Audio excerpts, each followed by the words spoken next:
दोस्तों, स्वागत है आपका हमारे YouTube चैनल में। तो देखिए, चर्चा चल रही है एक नए टॉपिक की और वो है सूफी आंदोलन। तो देखिए, सूफी शब्द की उत्पत्ति अरबी भाषा के सफ़ा शब्द से हुई है। किस शब्द से हुई है? सफ़ा शब्द से हुई है, जिसका अर्थ होता है पवित्रता। क्या होता है?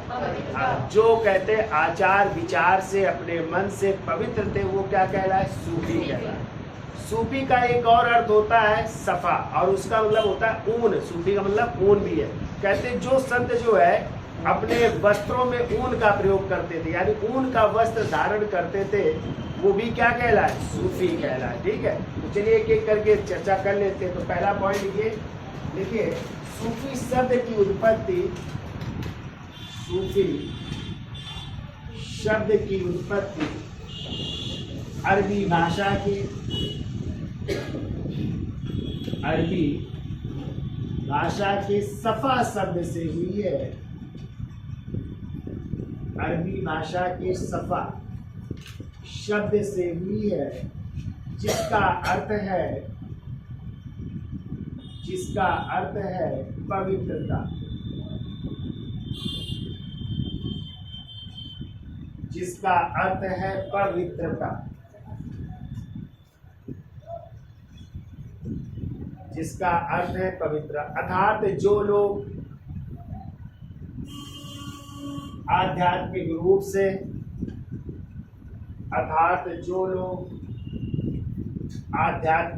से, और आचार विचार से पवित्र थे, जो लोग आध्यात्मिक रूप से और आचार विचार से पवित्र थे, सूफी कहलाए।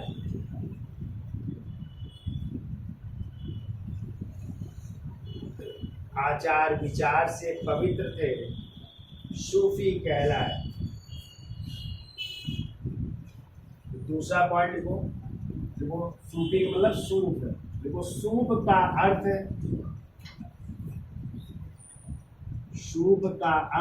ऊन होता है।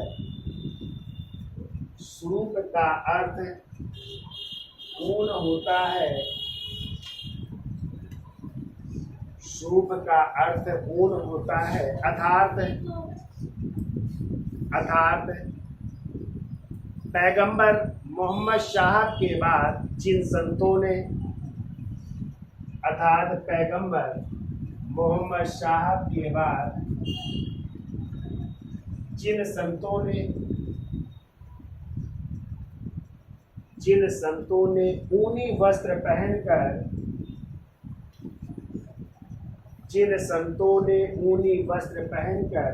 अपने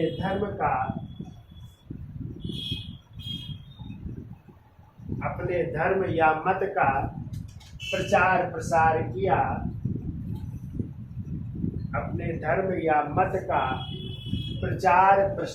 किया, पैगंबर साहब के बाद जिन संतों ने ऊनी वस्त्र पहनकर अपने मत का प्रचार प्रसार किया, वे सूफी कहलाए।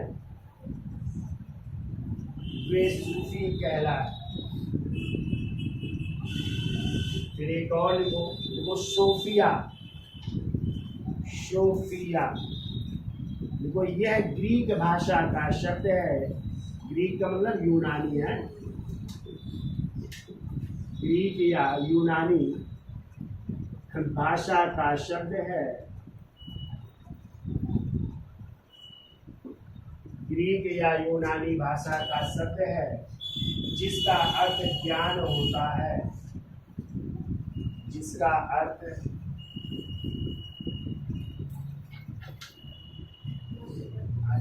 अर्थ ज्ञान होता है, अर्थात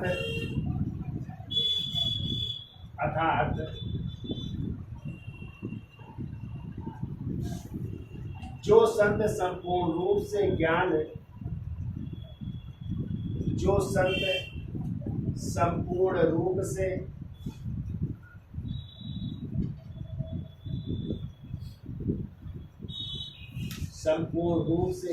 से परिमार्जित होकर, संपूर्ण रूप से ज्ञान से परिमार्जित होकर ज्ञान से परिमार्जित होकर अपने मत का प्रचार प्रसार किया, अपने मत का प्रचार प्रसार किया, सूफी कहलाए। ज्ञान का या ज्ञान में परिमार्जित होकर अपने मत का प्रचार प्रसार किया, क्या कहलाए? सूफी कहलाए। ठीक है, देखो अबुल फजल ने अपनी पुस्तक, अगला पॉइंट देखो, अबुल फजल का नाम सुना है? ने अपनी पुस्तक आईने अकबरी, तो अकबर के 9 रत्न थे ना अबुल फजल, तो उन्होंने किताब लिखी ना अकबरनामा, और अकबरनामा का तीसरा भाग ही क्या है? आईने अकबरी। ठीक है, तो देखो अबुल फजल ने अपने ग्रंथ या अपनी पुस्तक आईने अकबरी में 14 सूफी सिलसिलों का उल्लेख किया है। 14 सूफी सिलसिले या संप्रदाय भी कह सकते हो, 14 सूफी सिलसिलों का उल्लेख किया है। अबुल फजल ने अपने ग्रंथ आईने अकबरी में कितने सूफी सिलसिलों का? 14 सूफी सिलसिलों का उल्लेख किया है। अब देखो सूफी मत में, अगला पॉइंट, सूफी मत में गुरु को, सूफी मत में गुरु को कहते थे पीर। क्या कहते थे? पीर कहते थे। पीर भी कह सकते या शेख भी कहते थे, पीर या शेख कहते थे। ठीक है, शिष्य को कहते हैं, शिष्य को कहते हैं मुरीद। क्या कहते हैं? ये गुरु का मुरीद है या शिष्य है। ठीक है, तो मुरीद कहते थे। ठीक, और जो है गुरु के रहने का स्थान, वो रहने का स्थान लिख लो, जहाँ गुरु रहते थे, तो रहने के स्थान को कहते थे खानकाह कहते थे। ये मिलान करने को आता है क्वेश्चन है, ऐसे दिया होगा कि पीर मुरीद खानकाह, तो आपको मिलान करना होगा इनका अर्थ क्या होता है। ठीक है, और जो है सूफियों के उत्तराधिकारी को, अगला लिख लो, सूफियों के उत्तराधिकारी को, उत्तराधिकारी को वली कहते थे, वली कहते थे। ठीक है, तो गुरु को पीर या शेख कहते थे, उनके शिष्य को मुरीद कहते थे, सूफियों के रहने के स्थान या सूफी संतों के, सूफी संतों के रहने के स्थान को खानकाह कहते थे। सूफियों के जो उत्तराधिकारी होते थे उन्हें क्या कहते थे? वली कहते थे। ठीक है, तो कहते हैं पहला जो सूफी सिलसिला था वो था चिश्ती संप्रदाय। कौन था? चिश्ती संप्रदाय। और चिश्ती संप्रदाय के संस्थापक भारत में माने जाते ख्वाजा मोइनुद्दीन चिश्ती, जो किसके साथ भारत आए थे? मोहम्मद घोरी के साथ भारत आए थे। और कहाँ पे बस गए थे? अजमेर में बस गए थे। और अजमेर में ही उनकी आज भी दरगाह है, जो किस नाम से जानी जाती है? ख्वाजा साहब के नाम से। और इसी को कहते हैं अजमेर शरीफ। नहीं लोग जाते हैं वहाँ पे चादर चढ़ाने जाते हैं, किसकी दरगाह में?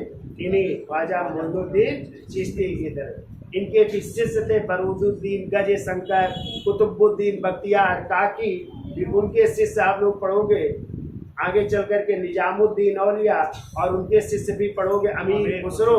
फिर आगे चल करके जब मुगल काल पढ़ोगे तो उस समय हुए शेख सलीम चिश्ती, जिनके आशीर्वाद से किसका जन्म होगा? जहांगीर या सलीम का जन्म होगा। तभी तो जो है उनके बचपन का नाम भी क्या रखा जाएगा? सलीम रखा जाएगा। तो किसके आशीर्वाद से हुआ था? इन्हीं शेख सलीम चिश्ती के आशीर्वाद से, जो कहाँ पे रहते थे? फतेहपुर सीकरी में रहते थे। आज भी उनकी जो है दरगाह कहाँ पे? फतेहपुर, जो सफेद संगमरमर से बनी हुई है। कभी गए हैं आप लोग? नहीं गए फतेहपुर से? चलिए हम ले चलेंगे आपको, है जब घुमाने ले चलेंगे। ठीक है, तो इतना लिखो फिर आगे चलते हैं। इसके साथ ले लो। तो देखिए पहली हेडिंग डालिए चिश्ती संप्रदाय, ठीक है। तो यदि आ जाए चिश्ती संप्रदाय के संस्थापक कौन है, तो इसके लिए संस्थापक हैं ख्वाजा अब्दुल सत्तार चिश्ती, ख्वाजा अब्दुल सत्तार चिश्ती। लेकिन ये पूछा जाए भारत में इस संप्रदाय की स्थापना किसने की, तो ख्वाजा मोइनुद्दीन चिश्ती ने की थी, ठीक है। तो चलिए इनके बारे में देख लेते हैं। ख्वाजा मोइनुद्दीन चिश्ती जिनका टाइम है 1143 से 1235, ठीक है।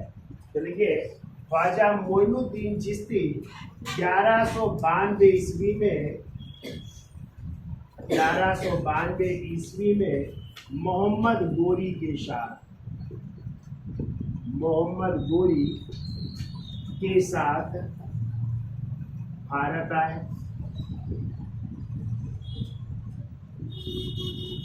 मोहम्मद गोरी के साथ भारत आ रहे हैं ना। जब मोहम्मद गोरी आया था कौन सा युद्ध जीता था, तराइन का युद्ध जीता था। उन्हीं के साथ ये भारत आ गए, ठीक है। और वो भारत में अजमेर में अपना निवास बनाया और अजमेर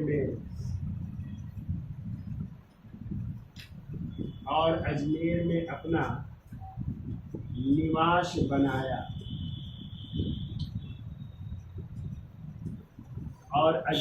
अपना निवास बनाया और इनकी समाधि अजमेर में और इनकी समाधि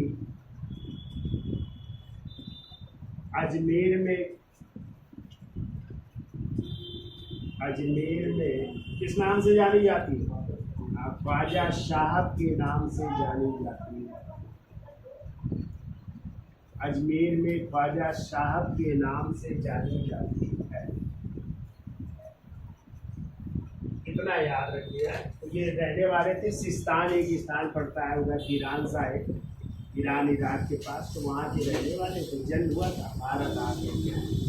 इनकी समाधि कहाँ पे, अजमेर में, किस नाम से, ख्वाजा साहब के नाम से जानी जाती है। अब देखिए इनके बाद जो है इनके शिष्य थे जिनका नाम था शेख, दूसरा नाम इनके शेख है हमीदुद्दीन नागौरी, शेख हमीदुद्दीन नागौरी, शेख हमीदुद्दीन नागौरी।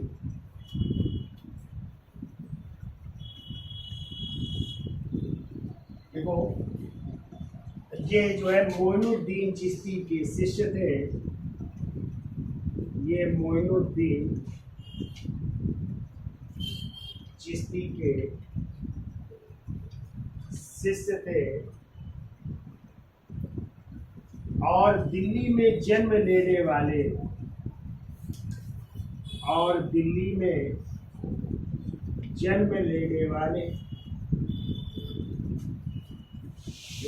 प्रथम सूफी संत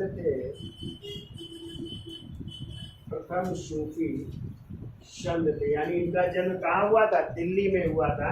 तो दिल्ली में जन्म लेने वाले प्रथम सूफी संत थे। देखो मोइनुद्दीन चिश्ती ने इन्हें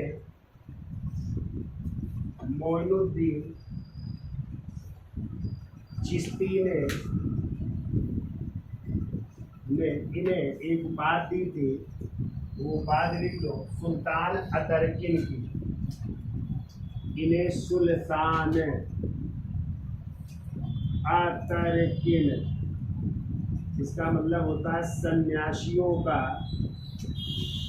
राजकुमार या सन्यासियों का सुल्तान है।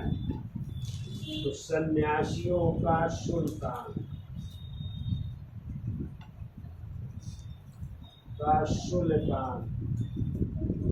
की उपाधि प्रदान की।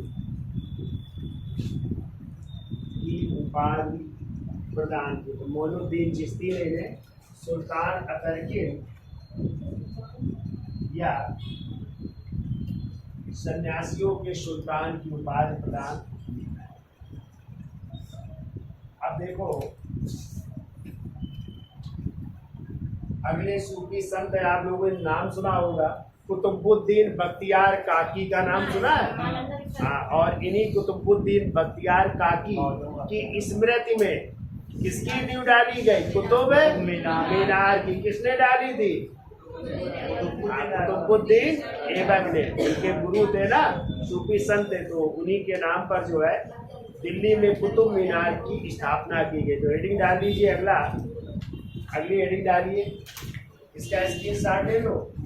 शेख कुतुबुद्दीन तो भाई अगले सूफी संत लिखे शेख कुतुबुद्दीन बख्तियार काकी, टाइम 1186 से 1235। देखो जन्म इनका लिखो, इनका जन्म हुआ था 1186 में फरगना में। कहाँ पे? जो ट्रांस आसियाना की एक छोटी सी रियासत थी, जहाँ पे आगे चल करके जन्म होगा बाबर का भी यहीं पे जन्म हुआ था, ट्रांस आसियाना यानी फरगना में। ठीक है, वहीं पे इनका जन्म हुआ था। इनके प्रमुख शिष्य थे, या इनकी उपाधि लिख लो पहले, इनकी उपाधि लिखिए। तो इनकी एक उपाधि है, जैसे अभी हमने आपको बताया कि बख्तियार है, तो पहली उपाधि लिखो बख्तियार। और बख्तियार का मतलब होता है भाग्य बंधु, भाग्य बंधु कहा जाता है। ठीक है, और ये उपाधि दी थी मोइनुद्दीन चिश्ती ने। किसने दी थी? लिख लो, इन्हीं ख्वाजा मोइनुद्दीन चिश्ती ने दी। ख्वाजा मोइनुद्दीन चिश्ती ने दी थी। ठीक है, चिश्ती द्वारा। दूसरी उपाधि लिखो इनकी काकी, नहीं नाम लिखा है, काकी लिख लो। और काकी का अर्थ होता है, देखिए रोटी वाला, रोटी वाला भी कहते हैं। क्या मतलब है इसका? रोटी वाला भी कहा जाता है। इन्हीं के शिष्य थे बाबा फरीद, शिष्य के बाबा फरीद इनके शिष्य थे, जो बलवन के दामाद थे। ठीक है, किसके? आगे पढ़ेंगे ना, मुगल दिल्ली सल्तनत का सुल्तान गयासुद्दीन बलवन के दामाद थे बाबा फरीद, बाबा फरीद थे। ठीक है, और बाबा फरीद के आज भी कुछ जो है जो पद है वो उसमें मिलते हैं, गुरु ग्रंथ है शाही में आज भी उत्कीर्ण है। ठीक है, तो शिष्य लिख लो बाबा फरीद। तो देखिए ये सुल्तान कुतुबुद्दीन ऐबक के समकालीन थे। सुल्तान कुतुबुद्दीन ऐबक के समकालीन थे, ऐबक के समकालीन, कुतुबुद्दीन ऐबक के समकालीन थे। और ऐबक ने कुतुब मीनार की नींव, कुतुब मीनार की नींव इन्हीं के नाम से रखी थी, इन्हीं के नाम से रखी। ठीक है, अपने नाम से नहीं रखी थी, जो सोच लो कि कुतुबुद्दीन ऐबक ने अपने नाम से रखी थी। तो क्वेश्चन आता है कुतुब मीनार की नींव किसके नाम से डाली थी? तो इन्हीं कुतुबुद्दीन बख्तियार काकी इस पे कुतुब मीनार की नींव डाली, जो पहले कितने मंजिल थी? हाँ, तो नींव तो डाली थी ऐबक ने, लेकिन पूरा किसने करवाया था? इल्तुतमिश ने। और कितने मंजिल दिए? 4 मंजिल। और चौथी मंजिल जो है फिरोज शाह तुगलक के समय, फिरोज शाह तुगलक के समय चौथी मंजिल टूट गई थी। उसमें क्या गिर गई थी? बिजली। इस कारण फिरोज शाह तुगलक ने उस चौथी मंजिल की जगह उसको 2 मंजिल में करवा दिया। तो 3 पहले की है, 2 बाद में जो है फिरोज शाह तुगलक ने। तो आज कुतुब मीनार 5 मंजिल किया। फिर आगे इसका फिर जो है पुनर्निर्माण का कार्य किया था सिकंदर। 4 सुल्तान इससे जुड़े, ध्यान रखिएगा। कुतुब मीनार ऐबक ने नींव डाली, पूरा करवाया। हाँ, फिर फिरोज शाह तुगलक ने 5 मंजिल और सिकंदर लोदी ने पुनर्निर्माण करवाया था। इतना याद रखिएगा। देखिए अगला पॉइंट, बख्तियार काकी। देखिए बख्तियार काकी मुल्तान में रहते थे, मुल्तान जो आज कहाँ पे है, पाकिस्तान में। किसे मुल्तान का सुल्तान कहते हैं? इस क्रिकेट के खिलाड़ी को कहते हैं मुल्तान का सुल्तान।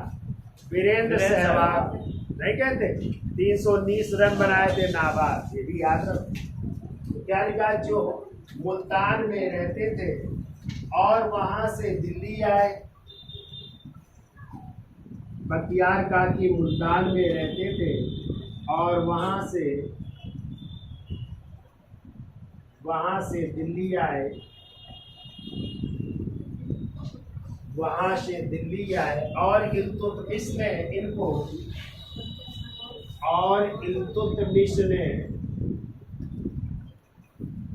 इनको शेख उल इस्लाम का पद देना चाहा। शेख उल इस्लाम का पद देना चाहा, परंतु इन्होंने इनकार कर दिया। देना चाहा परंतु इन्होंने क्या कर दिया, इनकार कर दिया। देखो, सुल्तान इल्तुतमिश ने इन्हें शेख उल इस्लाम का पद देना चाहा, परंतु इन्होंने इनकार कर दिया। ठीक है। अब इन्हीं के शिष्य कौन थे? बाबा फरीद, जो फरीदुद्दीन गजे शंकर के नाम से जाने जाते हैं। किस नाम से? फरीदुद्दीन गजे या बाबा फरीद के नाम से जाने जाते हैं। इसका स्क्रीनशॉट ले लो, आगे चलते याद हो जाएगा। जन्म फरगनार भी है और काकी, बख्तियार का मतलब होता है भागबंद, काकी मतलब रोटी वाला। इनके शिष्य थे बाबा फरीद। ये सुल्तान के समकालीन थे ऐबक के। ऐबक ने कुतुब मीनार की नींव किसके नाम से डाली? इन्हीं कुतुबुद्दीन बख्तियार काकी की स्मृति में कुतुब मीनार की नींव डाली। बख्तियार काकी पहले कहाँ रहते थे? मुल्तान में। वहां से कहाँ आए? दिल्ली आए। तो आगे चल कर के इल्तुतमिश सुल्तान बनते ना। इल्तुतमिश ने इनको कौन सा पद देना चाहे? शेख उल इस्लाम, यानी धार्मिक गुरु का पद देना चाहा, लेकिन इन्होंने क्या कर दिया? इनकार। ठीक है, तो चलिए स्क्रीनशॉट ले लो, फिर आगे चलते हैं।